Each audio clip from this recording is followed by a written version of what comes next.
Hello, welcome back to Lunchtime BABLing. My name is Shea Brown. I'm the CEO of BABL AI, a company that audits algorithms for bias, ethical risk, and effective governance. So today, I want to talk a little bit about the EU AI Act, and in particular, I want to talk about Article 4, which is the AI literacy article. And the reason I want to talk about it is well, there are several reasons. One is that requirement is one of the first requirements that is actually going to come into force. So as we all know, EU AI Act, it's in force now, but the actual bulk of the requirements don't come until 2026. And those are for providers of high-risk AI systems, things like systems you'd use for hiring or in make educational decisions or situations like that. But before then, we also have other obligations. So February 2nd, the obligations for prohibited risk systems, which we've talked about before. I won't talk about it again, but there are certain systems which are prohibited. That's coming into effect February 2nd, 2025. But also, this Article 4 on AI literacy is coming into effect. And there's a lot of, uncertainty about it. What exactly does it mean? And so I want to talk about that. I'm not going to have great answers for you because there's not a lot written about it. But the other is how do you comply with that? And we get this because we audit a number of companies for compliance with a number of regulations. EU is one of them that a lot of our clients are now asking for. We also provide educational courses, training, typically very targeted towards compliance folks and risk and algorithmic auditor folks. So fairly technical. I'll use technical loosely here. Very specialized training. And a few months ago, we released a EU AI Act training. And so we've gotten questions. And a whole certification program, a quality management system oversight certification. And so we've gotten questions about that course and the set of courses, whether that fulfills AI literacy requirements. And we've had questions about whether there are going to be any other courses that fulfill that requirement. And so I'd like to discuss that now. And then announce that we are going to be putting out additional training November 4th. And so let's dive into that conversation. Let's now actually take a look at Article 4, the literacy requirement. And I think it's a good place to start. And you can see why there's some uncertainty here. It's very short. February 2nd is when it goes into force. And so it basically says providers and deployers of AI systems shall take measures to ensure, to their best extent, a sufficient level of AI literacy of their staff and other persons dealing with the operations and use of the AI systems on their behalf, taking into account the technical knowledge, experience, education, and training, and the context of the AI system are to be used, and considering the persons or groups or of persons on whom the AI systems are to be used. Okay, so that's pretty short. Basically, what this is saying is that providers and deployers need to ensure that there's sufficient training, that there's a sufficient AI literacy to allow for compliance with the Act, all the obligations of the Act. And so that's not sort of explicitly said here, but there are recitals that we can look at. So recital 20 is the sort of relevant one here. So I'm not going to read through all of this, but in essence, what needs to happen is that in order to mitigate the risks of AI, and a big one here is, of course, compliance with the Act itself, people who are using and interacting with that AI system need to have a certain amount of AI literacy in order to make any of this work. So it needs to provide all relevant actors in the AI value chain with insights required to ensure the appropriate compliance and its correct enforcement. So it's going to be contextual, as the article itself said. It will depend on how you're using the AI system. It's not what part you play. So to the question that some of our clients had about, well, you have this EU AI Act Quality Management System Oversight Certification. Does that fulfill the AI literacy requirement? And our answer is kind of. For some actors, in particular for the people who are playing a risk or compliance function within your organization, if you're a provider or a deployer of these systems,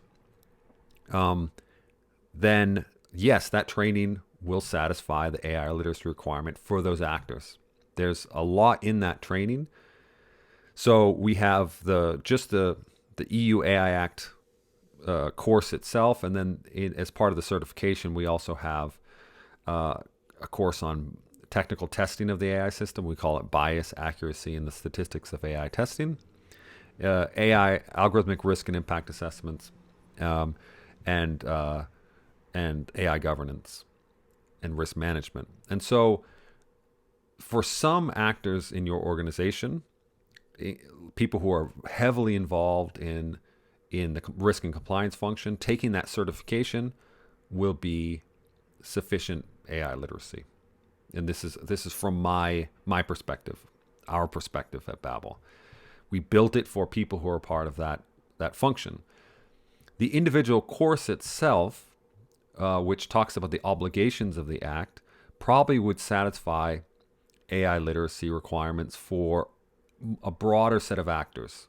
So people who might work in HR, for instance, or are interacting fairly heavily with AI systems.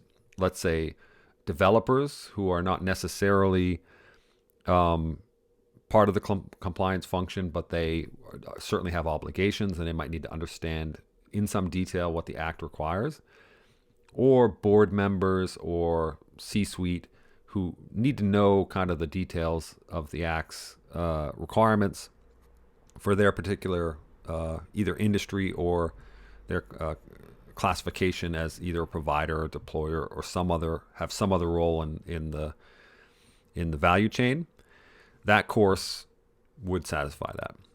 However, this AI literacy requirement covers everybody who's interacting with AI or might need to, including salespeople or other groups who are simply using chatbots within the organization. So in order to comply with the Act, everybody in the workforce will have to have some minimum set of training if they're interacting at all with the AI system. And of course, there is still some obligations as well for external people. And so there might be some literacy requirements that a provider or a deployer might have to have for the affected stakeholders external to them. And there's some details there which we haven't figured out and we don't know. We, meaning the community, don't necessarily know what the European Commission or the AI office might recommend for that area. So because some of our clients have this, most of our clients, in fact, have this obligation, we have now decided to develop an AI literacy training for the general workforce. And this is not something that we typically do. We're an algorithmic auditing firm, but we do understand the compliance really well. We audit these systems, and our clients need this. And so we've decided to create this training, and it's going to be AI literacy, general literacy for employees working with AI. So the assumption is this is for employees that have to interact with AI systems and in some way, and they have to understand roughly what's allowed of them. So I'm going to go through. I'm going to skip what BABL does. I'm just going to get right to the topics. This is a slide from one of the first lectures in the course. But here are the basic topics. Lecture 1 is going to talk about AI and machine learning. So this is just a basic orientation. So this course overall is going to be less, probably, I wouldn't say less than an hour. It's going to be about an hour long. And so it's meant to be fast. It's meant to be easily understandable. It's meant to be affordable as well, and give people actionable knowledge that they can actually take action on. So it's short, to the point. The first lecture, what is AI and machine learning? So at a high level, what is AI? How does it work? How would you recognize whether something is AI or not, or machine learning? And machine learning will count as AI. They're basically the same thing. One's a subset of the other. And then we're going to talk. So this is just orientation. What is AI? How does it work roughly? How can you recognize whether you're interacting with it or not? Lecture number 2 is about the ethical and societal implications. So what are the issues and risks that arise when you use AI? So this is very general. This is kind of a background of things like AI could be biased. We have examples of that. There's certain lack of transparency, the sort of black box nature of some of these systems. There might be privacy concerns. There might be sort of broader societal concerns when you have certain algorithms, let's say in social media. There might be issues depending on the type of algorithm. And so we're going to talk very broad here, but highlight the big buckets of risk and the implications, both ethical and societal, of these systems. And then we're going to transition to risk management. So how might you manage these risks? What are the various controls that can be in place to manage risk? Now, this is for the general workforce, so we're not going to get into details of risk management systems and things like this. It's going to be high level, talking about basic mechanisms, and most of it is going to be focused on what can you as an employee working with an AI system recognize and do. And so it's raising awareness of the fact that sometimes transparency, sometimes letting people know, going and look for resources. Is there an acceptable use policy? Is there some way in which I could prevent privacy violations in the way that I use this system? Then we're going to move on to AI governance. This is more high level. So what are the governance structures that can and should exist? And so again, this is from the perspective of an employee. So they can think to themselves, does my company have an acceptable use policy that came from some governance board that is overseeing this? And how would I get access to that? What other kind of mechanisms might my company have in place? And what do I have as resources here? And then finally, the last bit is to dig a little bit deeper into what does the Act actually require? So talking about the difference between providers versus deployers. How would you recognize whether you were one versus the other? What are the different obligations that you would have based on what role you might play? The general things like risk management systems and quality management systems, and bringing in awareness that the Act does require certain things, and that might require certain things of the person who is interacting with it. And so the goals here are going to be a broad awareness of the risk and obligations of using AI. So know when you're interacting with an AI system, recognize common risks, list common AI risk management practices, and know the basic obligations of providers and deployers of high-risk AI systems. Sorry, we have apparently some lawn mowing going on here, but that's the nature of recording live. After this, so what's the point of this? The point is to satisfy this requirement for AI literacy. The main point is, of course, mitigating risk in your organization. And so we're going to do our best to provide this training in such a way that it's going to minimize risk if your employees take it. But you also need to demonstrate that that your employees have done this. So there will be certificate of completion for watching the videos, and there's going to be an assessment, several assessments all the way through, including a slightly longer sort of quiz at the end. These are going to be sort of multiple choice questions just to check and ensure that you've watched the material. And then there'll be a certificate of completion, which could satisfy that requirement for the Article 4 of AI literacy.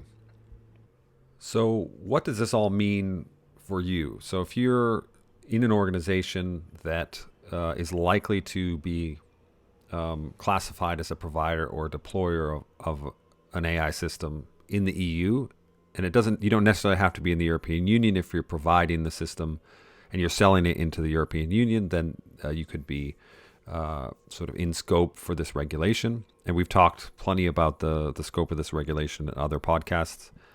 But if you're in one of these organizations, then February 2nd is when that requirement comes into force. And so separate from our courses, I think the goal here is to, especially if you're in the compliance function and you need to worry about this, the goal is to focus on the context. And I think a big part of, given that there was so little information about what this AI literacy means, I think the assumption is that they're going to fall back, they meaning the European Commission and the enforcement agencies at the state level, member state level, will have to rely on sort of reasonable justification for this. And it's going to be context dependent. So it's important to look at your organization from the lens of which kind of actor you are, either provider or deployer. A lot of cases you're going to be both, because you probably will be deploying AI systems in addition, even if you are a provider and develop them. From the perspective of how your organization develops and deploys these systems, think about what kind of training and awareness do my people have to have in order to mitigate the risks that are specific to us. And so you're going to have different personas there. They're going to be people in the compliance function. Obviously, it's a much higher level. Probably folks that are in sort of the developer level who are not directly in the compliance function, but interact directly with either the development or, in some cases, the deployment. This would include procurement people as well, probably. And then I would say also the C-suite or governance functions have to have a similar level. It's not quite as deep as the compliance, but it's still going to be fairly rigorous. Think about what that level of awareness needs to be, both in terms of the AI systems themselves, the risk, all of the categories that I listed before. Those are all kind of relevant. And then the general kind of workforce, the average person who's going to potentially upload some document of your company's into ChatGPT and have it summarize it for it. What are the things they need to be thinking about? Or an HR person who might be using an automated employment decision tool to screen candidates. What kind of awareness do they need to have about their obligations, about the risks associated with these tools? And so try to articulate that for yourselves, for your company, and justify the level of literacy they need to have. And then, of course, you go find a way of doing that. You can deploy your own training internally. Of course, make sure you've recorded that they've completed that.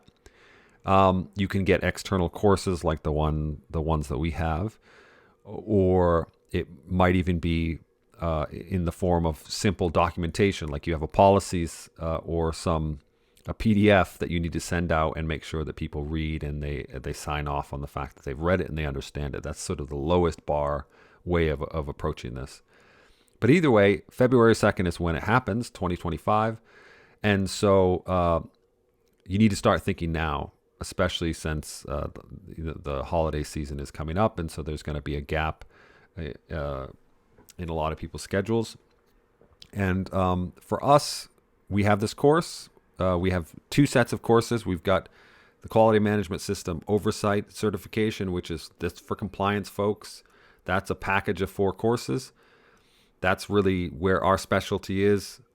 Next level down, we have the single course, which is a part of that, which just covers at a fairly detailed level the requirements of the Act. That's the one that would be good for, let's say, developers or C-suite or people who are not directly in the compliance function but do have to have a pretty deep awareness.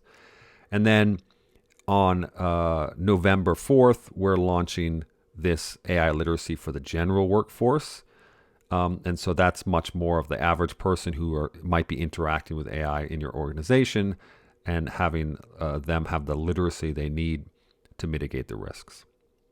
So it's great talking to everybody. If you are listening to this on a podcast, thank you for listening. If you're watching this on YouTube, please like and subscribe. That helps us out a lot. And we'll talk to you next time on Lunchtime BABLing.